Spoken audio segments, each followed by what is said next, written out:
हमने देखा कमजोर ग्लोबल संकेतों की वजह से बाजार भी मुनाफा वसूली का शिकार हुए और आखिरी घंटों में सेंसेक्स 316 अंक गिरा, 65,500 के लेवल पर बंद हुआ। निफ्टी 109 अंक टूटकर 19,500 के पार बंद होने में कामयाब रहा, तो बैंक निफ्टी में रहे 185 अंकों की गिरावट और बैंक निफ्टी 44,400 के स्तर पर बंद हुआ। क्या रहा बाजार का आज पूरे दिन का हाल, कहां पर रही सबसे ज्यादा गिरावट और हलचल, बता रहे हैं हमारे सहयोगी वरुण दुबे। देखिए, लंबे वीकेंड के बाद हफ्ते के पहले ट्रेडिंग सेशन के लिए जब भारतीय बाजार खुले तो बाजारों में अच्छा खासा दबाव देखने मिला। इस दबाव का सबसे बड़ा कारण था ग्लोबल मार्केट्स। वहां से अगर आप देखेंगे तो नेगेटिव क्यूज थे और इसके चलते हमारे बाजार पे प्रेशर आया। इसके अलावा काफ़ी सारी खबरें थी, खासकर एनर्जी सेक्टर को लेके, और इसका इम्पैक्ट जो है इन सेक्टर्स पे आपको देखने मिला है। ऑटो सेक्टर्स के लिए खबर थी, उसका इम्पैक्ट वहाँ पे देखने मिला है। तो इस तरह का पूरा सेटअप आज बाजार में देखने मिला। हालांकि जो छोटे मझोले स्टॉक्स यानी कि mid cap small cap stocks, वहाँ पे उस तरह का क्रैक नहीं था, वहाँ पे हालात फिर भी ठीक ठाक थे।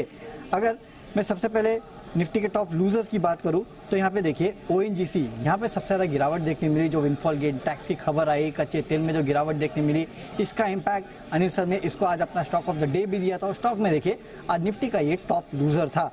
इसके अलावा हिंडाल्को, यहाँ पे गिरावट देखने मिली।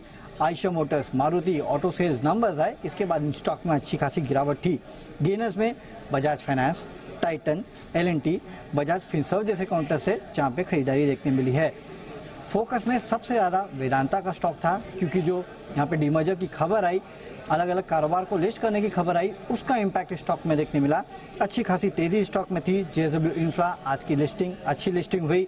महानगर गैस, यहाँ पे जेफरीज ने इसको डबल अपग्रेड किया, टारगेट बढ़ाया और इसके चलते स्टॉक में अच्छी खासी तेजी थी।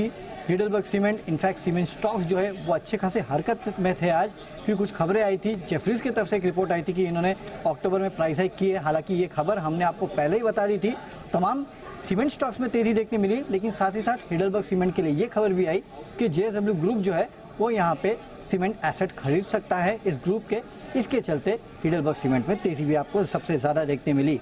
इन स्टॉक्स के अलावा मिड कैप में जहाँ पे गेन आपको सबसे ज़्यादा गेन्स देखने मिले, उसमें metro brands, Ujjivan small finance bank, PNB housing, CE info system जैसे काउंटर थे।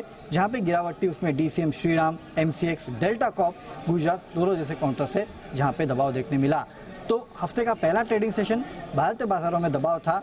खबरों के चलते काफ़ी सारे स्टॉक्स एक्शन में थे, लेकिन मिड कैप स्मॉल कैप को अगर आप देखेंगे तो वहाँ पे फिर भी उस तरह का दबाव नहीं था जितना आपको निफ्टी बैंक निफ्टी में देखने मिला।